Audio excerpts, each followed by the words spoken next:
Hi hello welcome back to my YouTube channel. നമ്മൾ കുറേ നാളായി വീഡിയോസൊക്കെ ഇട്ടിട്ട് കുറേ നാളായി എങ്ങോട്ടെങ്കിലുമൊക്കെ പോയിട്ട്. അപ്പോൾ ഇന്ന് ഫ്രൈഡേ വീക്കെൻഡാണ്. അപ്പോൾ എനിക്ക് സാറ്റർഡേ സൺഡേ ഓഫ് ആയതുകൊണ്ട് എങ്ങോട്ടെങ്കിലും പോകാൻ തീരുമാനിച്ചു. അപ്പോഴാണ് എൻ്റെ ഫ്രണ്ട് കുറേ നാളായിട്ട് എന്നെ വിളിക്കുന്നുണ്ട് മലപ്പുറത്തോട്ട്. അപ്പം പോവാം. അപ്പോൾ നമ്മൾ രാത്രിയിൽ 10:30 ട്രെയിൻ 10:20 കേട്ടോ ശാസ്താംകോട്ടയിൽ നിന്ന് മാംഗ്ലൂർ മെയിലിനാണ് നമ്മൾ പോകുന്നത്. നമ്മൾ 2 ദിവസം ശനിയും ഞായറും കഴിഞ്ഞ് തിങ്കളാഴ്ച രാവിലെ തിരിച്ചെത്തുക എന്നുള്ള രീതിയിലാണ് കേട്ടോ നമ്മൾ പ്ലാൻ ചെയ്തേക്കുന്നത്. അപ്പോൾ നമുക്ക് പോയിട്ട് വരാം.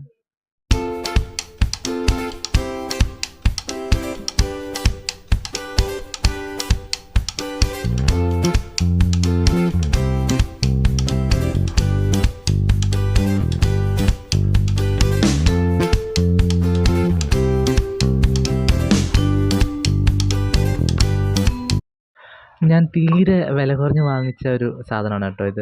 100 രൂപയ്ക്ക് ഞാൻ വാങ്ങിച്ചൊരു ബാഗാണിത് വർഷങ്ങൾക്ക് മുമ്പ് ചെന്നൈയിൽ നിന്ന്. അന്ന് ഞാൻ വിചാരിച്ചിട്ടേ ഇല്ല ഇതിന് ഇത്രയും യൂസ് ഉണ്ടാവുമെന്ന്. നമ്മുടെ ടോയ്ലറ്ററീസും സാധനങ്ങളൊക്കെ വെക്കാൻ പറ്റുന്ന ഒരു ബാഗാണ് കേട്ടോ.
അപ്പോൾ ഇതാണ് കേട്ടോ ശാസ്താംകോട്ട റെയിൽവേ സ്റ്റേഷൻ. നമ്മുടെ വീട്ടിൽ നിന്നൊരു 3 കിലോമീറ്റർ ഡിസ്റ്റൻസിലാണ് റെയിൽവേ സ്റ്റേഷൻ. നമ്മുടെ കൂടുതലും ട്രാവൽ ഇപ്പോൾ ട്രിവാൻഡ്രം സൈഡ്, എറണാകുളം ആ സൈഡിലോട്ടൊക്കെയുള്ള കൂടുതലും ട്രാവൽ നമ്മൾ ട്രെയിനാണ് ഓപ്റ്റ് ചെയ്യുന്നത്.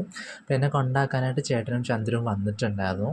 ഒരു ട്രിവാൻഡ്രത്തോട്ട് ട്രെയിനൊക്കെ കിടപ്പുണ്ടായിരുന്ന സമയത്ത്. അപ്പോൾ ചന്ദ്രു എൻ്റെ ടാറ്റയൊക്കെ പറഞ്ഞിട്ട് വീട്ടിലോട്ട് പോയി.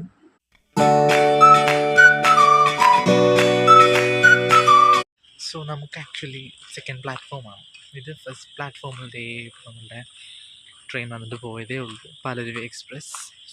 ശാസ്താംകോട്ട ട്രെയിൻ ആക്ച്വലി ലേറ്റാണ് കേട്ടോ.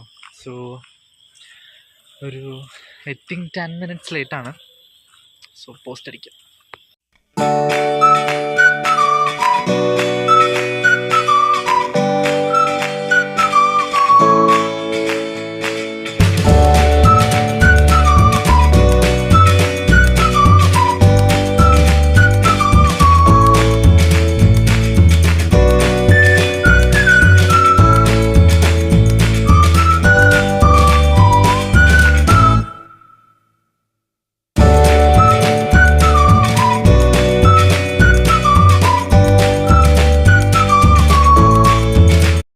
നമ്മൾ വെളുപ്പിന് 5:30 ആയപ്പോൾ പരപ്പനങ്ങാടി എത്തി കേട്ടോ. നല്ല തിരക്കായിരുന്നു സെക്കൻഡ് ക്ലാസ്സിൽ. നമുക്ക് സീറ്റെന്ന് പറഞ്ഞ് കിട്ടാൻ, നമ്മൾ ബർത്തിലൊക്കെയാണ് ഇരുന്നത്, സീറ്റെന്ന് പറഞ്ഞ് ഞങ്ങൾക്ക് കിട്ടിയത് ഒരു ഷൊർണൂറിന് ശേഷമാണ്. നമ്മൾ 2 കൂട്ടുകാരെ ട്രെയിനിൽ വെച്ച് പരിചയപ്പെട്ടു. അപ്പം 2 പേർക്കും തിരൂരാണ് ഇറങ്ങേണ്ടിയിരുന്നത്. പക്ഷേ ആ ഒരു യാത്രയുടെ ക്ഷീണത്തിൽ 2 പേരും ഇറങ്ങിപ്പോയി. ഞാനും ഓർത്തില്ല. അങ്ങനെ ഒരാൾ താനൂർ ഇറങ്ങി, ഒരാൾ എൻ്റെ കൂടെ തന്നെ വന്നു. അപ്പം ഞാൻ പോകുന്ന അതേ ബസ് റൂട്ടിൽ മഞ്ചേരിക്ക് ബസ്സുണ്ട്. അപ്പോൾ അവൻ മഞ്ചേരിക്ക് പോകേണ്ടി എൻ്റെ കൂടെയാണ് വന്നത്. അപ്പോൾ ഞങ്ങൾ തൊട്ടടുത്തുള്ള ബസ് സ്റ്റാൻഡിൽ വന്നു. ബസ് സ്റ്റാൻഡ് കണ്ടുപിടിക്കാൻ വലിയ ബുദ്ധിമുട്ടൊന്നും ഉണ്ടായിരുന്നില്ല, റെയിൽവേ സ്റ്റേഷനോട് ചേർന്ന് തന്നെയാണ്. അപ്പം ഞാൻ വിചാരിച്ചു ആദ്യം ലൈറ്റൊക്കെ ഇട്ട് വെച്ചേക്കണ ബസ്സായിരിക്കും ആദ്യം പോകണമെന്ന്. പക്ഷേ ഈ അജ്മീറിൽ നിന്ന് ഉണ്ടായിരുന്ന ആ ഒരു ബസ്സാണ് കേട്ടോ ആദ്യം പോകാനായിട്ടിരുന്നത്. അപ്പോൾ ഞങ്ങൾ വെയിറ്റ് ചെയ്ത് കുറേ നേരം കഴിഞ്ഞ്, ചെറിയ മഴയുണ്ടായിരുന്നു. അപ്പോൾ കുറേ നേരം കഴിഞ്ഞിട്ടാണ് കണ്ടക്ടർ വന്നിട്ട് ബസ്സൊക്കെ ഓപ്പൺ ചെയ്തത്. പിന്നെ ചാടിത്തുള്ളി ആ സീറ്റിൽ കയറിയിരുന്നു. അത് എനിക്ക് ഈ ഡയലോഗ് ഭയങ്കര ഇഷ്ടപ്പെട്ടു, കാവൽ മാലാഖമാരെ കണ്ണടയ്ക്കല്ലേന്ന്. ഞാനത് ഷൂട്ട് ചെയ്തിട്ടുണ്ടായിരുന്നു. എനിക്ക് കാരണം ഇതേപോലെ കുറേ എന്താ പറയുക കോട്ട്സൊക്കെ ഞാൻ എഴുതി വെച്ചേക്കുന്നത് കണ്ടിട്ടുണ്ട് ഈ ഒരു എന്താ പറയുക മലപ്പുറം കോഴിക്കോട് ബസ്സുകളിലൊക്കെ.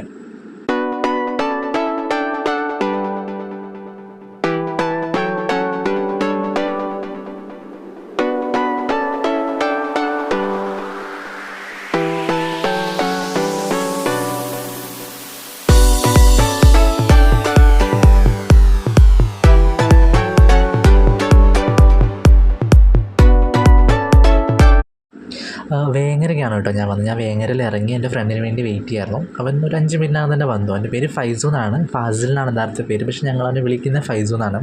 അപ്പം വണ്ടിയിൽ കയറി നേരെ അവൻ്റെ വീട്ടിലേക്ക് പോവാണ്. നല്ല മഴയുണ്ടായിരുന്നു രാവിലെ. അപ്പോൾ ചൂട് ചായയൊക്കെ കുടിച്ചിട്ടാണ് വീട്ടിലേക്ക് പോകുന്നത്.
നിങ്ങൾ പലരും വിചാരിക്കുന്നുണ്ടാവും ഇവൻ എന്തിനാ ഈ കാറിലിരുന്ന് ഇത്രയും ദൂരം റോഡ് ഇങ്ങനെ കാണിച്ചുകൊണ്ടിരിക്കണേന്ന്. ഞാൻ ആക്ച്വലി കാണിച്ചത് ഈ പ്രകൃതി രമണിയാണ് കേട്ടോ.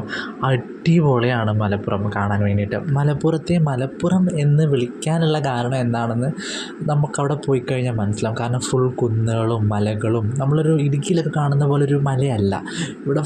എല്ലാം കുന്നുകളായിരിക്കും, അല്ലെങ്കിൽ അതേ രീതി തന്നെയുള്ള മലകളായിരിക്കും. ഭയങ്കര പച്ചപ്പ്, ഭയങ്കര ഹരിതാഭ, അടിപൊളിയാണ് കേട്ടോ. ഞാൻ ഒട്ടും പ്രതീക്ഷിച്ചില്ല അവൻ്റെ വീട്ടിലുള്ള വഴിയിൽ. ഞാൻ കോടമഞ്ഞ് കണ്ടിട്ടുണ്ട്, ഞാൻ വയനാട് പോയിട്ടുണ്ട്, ഇടുക്കിയിലൊക്കെ നമ്മൾ കോടമഞ്ഞ് കണ്ടിട്ടുണ്ട്. പക്ഷേ മലപ്പുറം വന്നിട്ട് കോടമഞ്ഞ് ഞാൻ കാണുന്നത് ഫസ്റ്റ് ടൈമാണ്. മലപ്പുറത്ത് നേരത്തെ വന്നിട്ടുണ്ടെങ്കിലും ഞാൻ ഇങ്ങനൊരു കോടമഞ്ഞ് ഇതുവരേക്കും ഞാൻ കണ്ടിട്ടില്ല. അടിപൊളിയായിരുന്നു. കാരണം ഞാൻ രാവിലെ എന്നെ അവനിങ്ങോട്ട് കൊണ്ടുവന്നപ്പം ഞാൻ ആദ്യം വിചാരിച്ചു എന്ത് പറ്റി ഈ ഒരു മല സൈഡിലോട്ടൊക്കെ കൊണ്ടുപോകണം എന്തിനാണെന്ന് ഞാൻ വിചാരിച്ചു. പക്ഷേ ഈ കോട കാണിക്കാനാണെന്ന് ഞാൻ അറിഞ്ഞില്ല. It was really surprising for me because ഞാൻ എവിടെയും ഇങ്ങനൊരു കോടമഞ്ഞ് ഇടുക്കി വയനാടൊക്കെ നമ്മൾ യൂഷ്വലി കാണാറുള്ളതാണ്, ഊട്ടി കൊടൈക്കനാലൊക്കെ നമ്മൾ കാണാറുള്ളതാണ്. പക്ഷേ മലപ്പുറത്ത് വന്നിട്ട് ഇത് കാണാൻ പറ്റുമെന്ന് ഞാൻ ഒരിക്കലും പ്രതീക്ഷയില്ല കേട്ടോ. അടിപൊളിയാണ്. നിങ്ങൾ എപ്പോഴെങ്കിലുമൊക്കെ നിങ്ങൾക്ക് വരാൻ പറ്റുമെങ്കിൽ വരാൻ പറ്റണ ഒരു സ്ഥലമാണ് മലപ്പുറം. അത്രത്തോളം സ്നേഹമുള്ള ആൾക്കാരുമാണ്, അത്രത്തോളം എന്താ പ്രകൃതി രമണീയമായിട്ടുള്ള ഒരു പ്രദേശമാണ് മലപ്പുറം.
ഇത് ആ കാണുന്ന ഫാം ഒരു ഫേമസ് ആളുടെയാണ് കേട്ടോ. പി കെ കുഞ്ഞാലിക്കുട്ടി സാറിൻ്റെയാണ്, മുസ്ലിം ലീഗിൻ്റെ അഖിലേന്ത്യാ ജനറൽ സെക്രട്ടറി ആയിട്ടുണ്ടായിരുന്ന. അപ്പോൾ സാറിൻ്റെ ഓഫീസിൽ നമ്മൾ കയറിയിട്ടുണ്ടായിരുന്നു. നമ്മൾ പുറത്തിറങ്ങിയ സമയത്ത് അവിടെ 2 സ്പെഷ്യൽ പേഴ്സൺ ഉണ്ട്. എനിക്ക് അവരെ ഒന്ന് കാണണമെന്ന് ഭയങ്കര ആഗ്രഹം ഉണ്ടായിരുന്നു. പണ്ട് എപ്പോഴും ഒരു ലൂസ് ടോക്കിൽ എന്നോട് ഫൈസ് പറഞ്ഞിട്ടുണ്ടായിരുന്നു ആ 2 സ്പെഷ്യൽ പേഴ്സൺസിനെ കുറിച്ച്. അപ്പോൾ ഞാൻ പണ്ടേ പറഞ്ഞിട്ടുണ്ട് എന്തെങ്കിലും ഞാൻ നിൻ്റെ നാട്ടിൽ വരുമ്പോൾ എനിക്ക് ആ 2 പേരെ കൊണ്ട് കാണിക്കണം എന്ന് പറഞ്ഞിട്ടുണ്ടായിരുന്നു. അപ്പം നമ്മൾ ഇനി അപ്കമിങ് വീഡിയോസിൽ ആ 2 ഗസ്റ്റിനെ ഞാൻ കാണിക്കുന്നുണ്ട് കേട്ടോ.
ഫൈനലി നമ്മളവൻ്റെ വീട്ടിലെത്തിയിട്ടോ. ഞാൻ പുറത്ത് ഈ പൈപ്പ് കണ്ടപ്പോൾ ആദ്യം ഞെട്ടി. അവൻ പറയാ അടക്കടി ഫംഗ്ഷൻ നടക്കുന്നതുകൊണ്ട് ഗസ്റ്റുകൾക്ക് കൈ എഴുതാനാണെന്ന്. എന്ത് രസമല്ലേ. അപ്പോൾ നമ്മളൊരു KL26 ഡ്യൂക്ക് കണ്ടായിരുന്നു കേട്ടോ, തൊട്ടടുത്തുള്ള അടൂരിനോടുള്ള സ്നേഹം. ഇവിടെ ഒരു പോണ്ടുണ്ട്, പോണ്ടിലൊരു ഫിഷ് ഉണ്ട്. അപ്പോൾ നമുക്ക് അതിനെ ഒന്ന് കാണാൻ വേണ്ടി ഞാൻ അങ്ങോട്ടൊന്ന് ചാടിക്കടന്ന് പോയതായിരുന്നു. അടിപൊളി സ്ഥലമാണ് കേട്ടോ. ആ മഴയൊക്കെ പെയ്തുകൊണ്ടാവാം ഭയങ്കര കാം ആൻഡ് ക്വയറ്റ്, കിളികളുടെ ശബ്ദവും ഒക്കെ ഉണ്ടായിരുന്നു. സാധാരണഗതിയിൽ എല്ലാവരും ഞങ്ങളുടെ വീട്ടിൽ വന്നാലാണ് കിളി ശബ്ദമൊക്കെ കേൾക്കാമെന്ന് പറയാറുണ്ട്. പക്ഷേ എനിക്ക് എൻ്റെ വീട്ടിനേക്കാളും കുറച്ചും കൂടി ഇഷ്ടപ്പെട്ടത് ഈ സ്ഥലമാണ്. അടിപൊളി നല്ല സ്ഥലമാണ്. തൊട്ടടുത്തൊരു പുഴ ഒഴുകുന്നുണ്ട്. അപ്പം ഇത് കഴിഞ്ഞിട്ട് അങ്ങോട്ടേക്ക് അവൻ കൊണ്ടുപോകാമെന്ന് പറഞ്ഞിട്ടുണ്ട്.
കേരളത്തിലെ നീളം കൊണ്ട് 6ാം സ്ഥാനത്തുള്ള കടലുണ്ടിപ്പുഴയാണ് കേട്ടോ ഇത്. കടലുണ്ടിപ്പുഴ നമ്മുടെ സഹ്യപർവ്വതത്തിനാണ് ഉത്ഭവിക്കുന്നത്, എല്ലാവർക്കും അറിയാം. ഇത് ചെന്ന് ചേരുന്നത് നമ്മുടെ അറേബ്യൻ സീയിലാണ്. കോഴിക്കോട് ജില്ലയിലൂടെയാണ് ഇത് അറബിക്കടലിൽ ചേരുന്നത്. ഇത് ആകെ കലങ്ങി മറിഞ്ഞ് കിടക്കായിരുന്നു. നല്ല മഴ സമയത്താണല്ലോ ഞാൻ വന്നത്. അപ്പോൾ ഫ്രണ്ട്സൊക്കെ ഇവിടെ കുളിക്കാനൊക്കെ പണ്ട് വരാറുണ്ടായിരുന്നു എന്ന് അവൻ പറയുന്നുണ്ടായിരുന്നു. പക്ഷെ ഭയങ്കര കലക്ക വെള്ളമായിരുന്നു.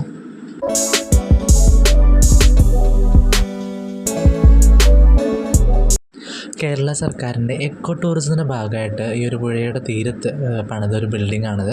പക്ഷേ അത് കംപ്ലീറ്റ് ചെയ്ത് കഴിഞ്ഞപ്പോൾ തന്നെ ആ ഒരു പ്രളയം വന്നതേ ഫുൾ വെള്ളമായി, ഫുൾ ചെളിയൊക്കെ കയറി കിടക്കുകയാണ്. ഇപ്പോൾ ഇത് യൂസ് ചെയ്യുന്നില്ല. നമുക്ക് ആ ഭിത്തിയിലൊക്കെ നോക്കിക്കഴിഞ്ഞാൽ മനസ്സിലാവും എത്രത്തോളം വെള്ളം കയറിയിട്ടുണ്ടെന്ന്.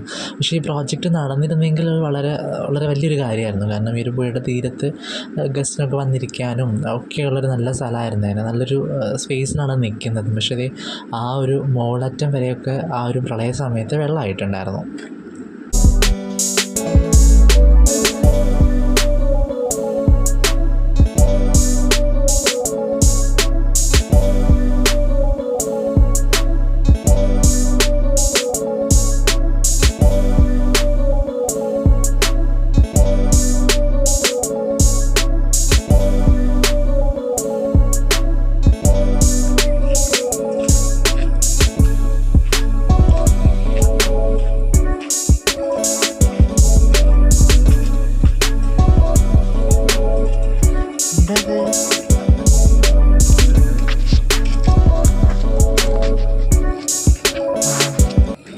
ഇതൊരു പമ്പ് ഹൗസാണ് കേട്ടോ. ഇവിടെ ആരും ഉണ്ടായിരുന്നില്ല. അപ്പം ഈ ഒരു പുഴയിൽ ഒരു കയറ് കെട്ടിക്കുന്നുണ്ട്. അപ്പം ഞാനോട് ചോദിച്ചു എന്താ കയറ് എക്സ്പ്ലെയിൻ ചെയ്ത് തന്നു. മണലിന്റെ പർപ്പസാണ് ശരിക്കും വരുന്നത്. മണലെടുക്കുന്നവരെ ഓണി ഹോൾഡ് ചെയ്യാൻ വേണ്ടിയിട്ട് കൊടുക്ക കയറ് കിട്ടും. വലിച്ച് ടൈറ്റ് ചെയ്തിടും. ഒരു സൈഡ് മറ്റേ ഇറക്കും. ഷിപ്പിലൊക്കെ മറ്റേ സാധനമല്ലേ, ആ സൈഡ് ഒരു സൈഡ് കിട്ടും, ഒരു സൈഡ് ഷിപ്പിന്റെ വെച്ച് ലോക്ക് ചെയ്യും. അതിനനുസരിച്ച് അങ്ങോട്ടും ഇങ്ങോട്ടും അഡ്ജസ്റ്റ് ചെയ്യാൻ വേണ്ടിയിട്ട് കയറുമ്പോൾ ലൂസ് ചെയ്ത് കൊടുത്താൽ ഓണിയുള്ള കയറ് ടൈറ്റ് ചെയ്ത് കിട്ടിയാൽ രണ്ടും ഒരുമിച്ച് ലോക്ക് ചെയ്തിട്ട് കിടക്കും. ലൂസ് ചെയ്താൽ എത്ര താഴേക്ക് വരുന്ന അതിനനുസരിച്ച് ലൂസ് ആക്കി. നമുക്ക് പെട്ടെന്ന് പോകാമെന്ന് പറഞ്ഞിട്ട് ഞാൻ അവിടെ നിന്ന് ഇറങ്ങി. എനിക്ക് ഈ വെള്ളം കുറച്ച് പേടിയുണ്ട് കേട്ടോ. ഹൈറ്റ് കുഴപ്പമില്ല, പക്ഷേ എനിക്ക് ഈ വെള്ളത്തിൻ്റെ മുകളിൽ നിൽക്കുമ്പോൾ എന്തോ ഒരു പേടിയുണ്ടായി. അപ്പോൾ അതോടെ പെട്ടെന്ന് പോകാം എന്ന് പറഞ്ഞിട്ട് ഞങ്ങൾ പെട്ടെന്ന് അങ്ങനെ ഇറങ്ങി.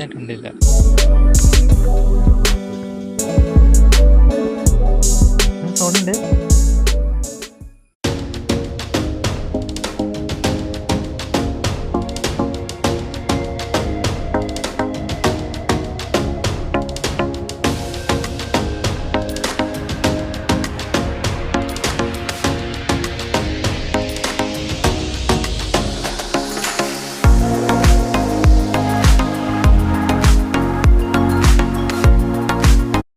ഇത് അവരുടെ ക്ലബ്ബാണ് കേട്ടോ. ഇതിൻ്റെ പുഴയുടെ തീരത്ത് തന്നെയാണ്.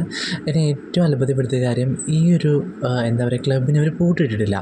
ആർക്ക് വേണമെങ്കിലും എപ്പോൾ വേണമെങ്കിലും തുറന്ന് കയറാനുള്ള ഒരു സ്പേസ് ഉണ്ട്. പിന്നെ 3 TV വെച്ചിട്ടുണ്ട് കേട്ടോ. അവൻ പറഞ്ഞത് കളി നടക്കുന്ന സമയത്ത് 3 ടീമിന് കാണാമല്ലോ, സോ അതിന് വേണ്ടിയിട്ടാണ് അങ്ങനെ വെച്ചിരിക്കുന്നത്. പിന്നെ പെട്ടെന്ന് ഫ്രഷപ്പായി റെഡിയായി അവൻ്റെ ഓഫീസിലേക്ക് പോകാമെന്ന് പറഞ്ഞിട്ട് ഞങ്ങൾ ഇറങ്ങി.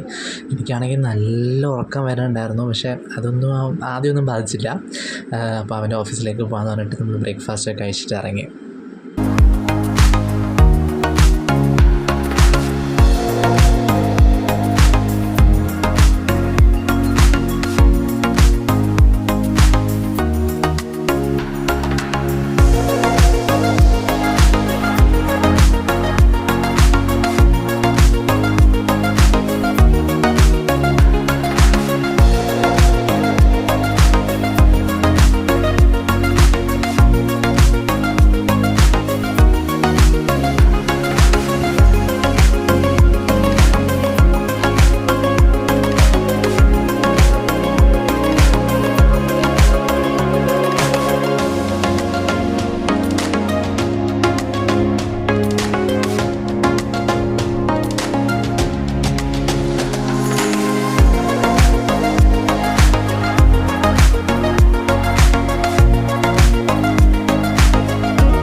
ഞാൻ ഈ ഒരു വീഡിയോയുടെ തുടക്കത്തിൽ തന്നെ എല്ലാവരോടും പറഞ്ഞിട്ടുണ്ടായിരുന്നു, 2 സ്പെഷ്യൽ പേഴ്സൺസിനെ കാണാനും കൂടിയാണ് ഈ ഒരു ട്രാവൽ വന്നത്. ഇവൻ്റെ പല നമ്മുടെ ലൂസ് ടോക്സിലും വന്നിട്ടുള്ള 2 സ്പെഷ്യൽ ക്യാരക്ടേഴ്സാണ് കേട്ടോ അവർ. അപ്പോൾ അന്ന് തൊട്ടേ എനിക്ക് ഭയങ്കര ആഗ്രഹമായിരുന്നു ഇവരെ കാണാൻ വേണ്ടിയിട്ട്. അപ്പോൾ ഞാൻ ഫൈസിനോട് പറഞ്ഞു നമുക്ക് അതുവഴി ഓഫീസിലേക്ക് പോകാം. ഇപ്പം PK കുഞ്ഞാലിക്കുട്ടി സാറിൻ്റെ ഓഫീസാണിത് ഈ ഓപ്പോസിറ്റ് കാണുന്നത്. സാറിനെ നമ്മൾ കണ്ടിട്ടുണ്ടായിരുന്നു വരുന്ന വഴിക്ക്, പക്ഷെ എനിക്ക് ആ സമയത്ത് വീഡിയോ എടുക്കാൻ പറ്റിയില്ല.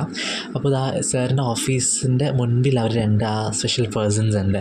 ഞാൻ TV-യിലൊക്കെ ഇവരെ കണ്ടിട്ടുണ്ടെന്നുണ്ടെങ്കിലും നേരിട്ട് കാണുന്ന ആദ്യമായിട്ടാണ്. ആ ബ്ലൂ ആൻഡ് ബ്ലാക്ക് ബ്യൂട്ടി അങ്ങനെ തന്നെ പറയണം, കാരണം വിൻറ്റേജ് കാർസ് അതൊരു സ്പെഷ്യൽ ഫീലാണല്ലോ. കാരണം അന്നത്തെ കാലത്ത് വിദേശ രാജ്യങ്ങളിൽ മാത്രം ഉണ്ടായിരുന്ന കാറുകൾ നമ്മളുടെ നാട്ടിൽ പക്ഷെ എനിക്ക് തോന്നുന്നു അധികം ഇത് ടേക്ക് കെയർ ചെയ്യുന്നില്ല എന്ന് തോന്നുന്നു. അതിൻ്റെ പാർട്സിൻ്റെ എന്താ പറയുക സ്കേഴ്സിറ്റി കൊണ്ട് തന്നെ ആയിരിക്കാം. പക്ഷേ ഇപ്പോഴും അവർ തലയെടുപ്പോടെ 2 പേരും സാറിൻ്റെ ഓഫീസിൻ്റെ ഫ്രണ്ടിൽ കിടപ്പുണ്ട്. ഞാൻ അവിടുന്ന് പോരുന്നതിന് വരെ അവരത് ഇങ്ങനെ കണ്ണിമ ചിമ്മാതെ നോക്കുമായിരുന്നു.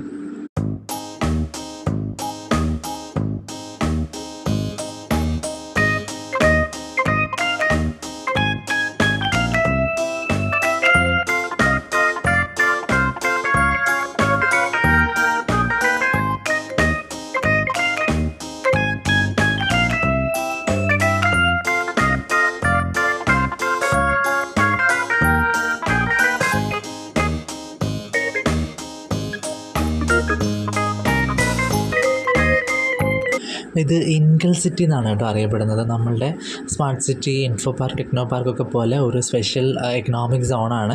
കുറേ കമ്പനീസൊക്കെ ഇവിടെ ഓൾറെഡി ഇപ്പോൾ ഉണ്ട്, കുറേ കമ്പനീസൊക്കെ വരുന്നുണ്ട്. സോ ഇപ്പോൾ നിയർ ബൈ ഫ്യൂച്ചറിൽ ഇതൊരു ഭയങ്കര വലിയൊരു എക്കണോമിക് സോണായിട്ട് നമ്മളുടെ ഇൻഫോ പാർക്ക്, ടെക്നോ പാർക്കൊക്കെ പോലെ മാറാനുള്ള നല്ല സാധ്യതയുണ്ട്. കാരണം ഒരുപാട് കമ്പനീസ് ഇവിടെ വരുന്നുണ്ട് ഫേമസ് ആയിട്ടുള്ള.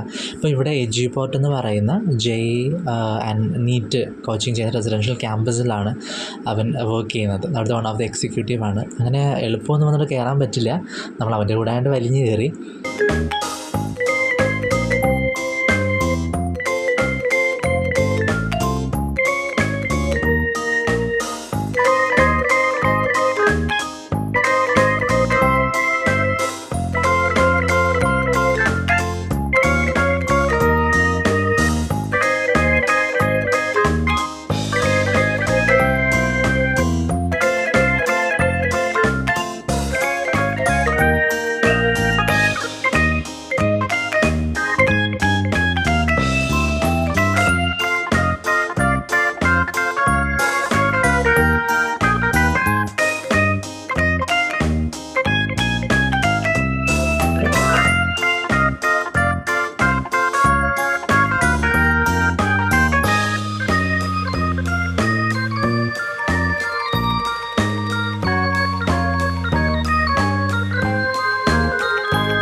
ഇതാ അങ്ങനെ ഒരു നീണ്ട കറക്കമൊക്കെ കഴിഞ്ഞിട്ട് നമ്മളിത് ചെയ്ത ഫൈസൽ ഓഫീസിലോട്ട് കയറി.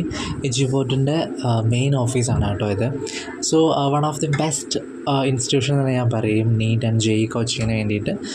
റെസിഡൻഷ്യൽ ക്യാമ്പസ് ആയതുകൊണ്ട് തന്നെ ഒരുപാട് ഫെസിലിറ്റീസ് ഇവർ പ്രൊവൈഡ് ചെയ്യുന്നുണ്ട്. പേടിക്കണ്ട കേട്ടോ, ഞാൻ ആഡൊന്നും എടുത്ത് തുടങ്ങിയിട്ടില്ല. എനിക്ക് കണ്ട് മനസ്സിലാക്കിയ കാര്യമാണ് ഞാൻ പറഞ്ഞത്. സോ ഞാൻ ആകെ ടയർഡായിരുന്നു, കാരണം രാത്രി എനിക്ക് ഉറങ്ങാൻ പറ്റിയില്ല. രാവിലെ ബ്രേക്ക്ഫാസ്റ്റ് കഴിഞ്ഞിട്ട് നമ്മൾ ഇറങ്ങിയതാണല്ലോ. എന്നോട് അവൻ റെസ്റ്റ് എടുക്കാൻ കുറേ പറഞ്ഞിട്ട് ഞാൻ കേട്ടില്ല. സോ ഞാനിവിടുത്തെ ഗസ്റ്റ് റൂമിൽ പോയി കിട്ടുന്ന നല്ലൊരു ഉറക്കമൊക്കെ പാസ്സാക്കി.